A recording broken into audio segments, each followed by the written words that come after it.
Hello everyone and welcome back to my channel, and in this short video I will tell you that how you can easily change the language of Pinterest app.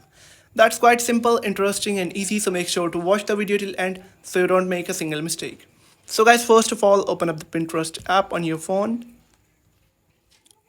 and after that you will have to tap on your profile on the bottom right corner, and then again tap on your profile on the top left corner to head over to the settings. Now you'll have to tap on account management, and then you'll have to tap on personal information on the top, and after that you will be able to find an option of language on the bottom and you'll have to click on it.